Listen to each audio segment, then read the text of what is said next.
Brink takes place on the Ark. It's an immense artificial floating city at sea, built as part of a contemporary green vision, but now existing in 2045, and having lost contact about 20 years beforehand with the rest of the Earth, it exists in complete isolation with what were originally sustainable resources now in limited supply.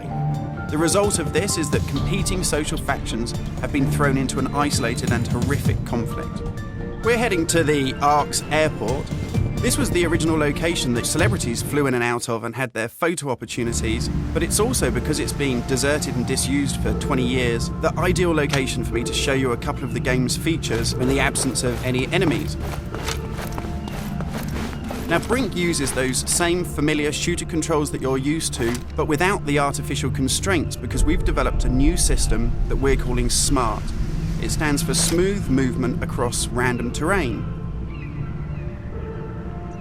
If you walk up to something that's an obstacle, just as you would do in any other shooter, you'll stop. But if you want to try and indicate to the game that you want to get somewhere as quickly as possible, using this SMART button, you're able to vault, mantle, and climb with ease. And this is a cool system for helping you navigate through the game, but it's not an autopilot. You don't enter a canned animation that you can't get out of. It's great for advanced players too. If you're approaching an obstacle like a security sensor, and you want to make it through that obstacle without perhaps alerting the enemy to your presence, you could just look up and you'll mantle up and over that automatically.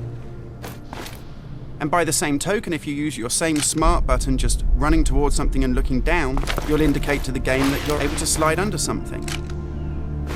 And this is really important because in Brink, we want you to be able to make tactical decisions about where you go and how you play. It's not a rail shooter where you're on a kind of minecart witnessing canned cinematics. And that's important too, because in Brink, irrespective of whether you play offline or online, you can create a cool identity for yourself that really reflects how you want to play the game. So in Brink, you take on a combat role that suits your preferred playing style, whether you're on the front line attacking the enemy or perhaps at the rear doing support. You'll take part in military objectives as part of a coordinated squad.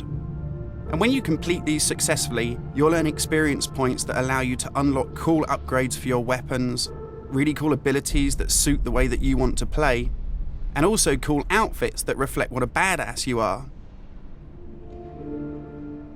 And you can do this irrespective of whether you play offline in traditional single-player style mode with no internet connection, or play cooperatively with up to 7 friends, or go online and play fully where the entire game is full of strangers.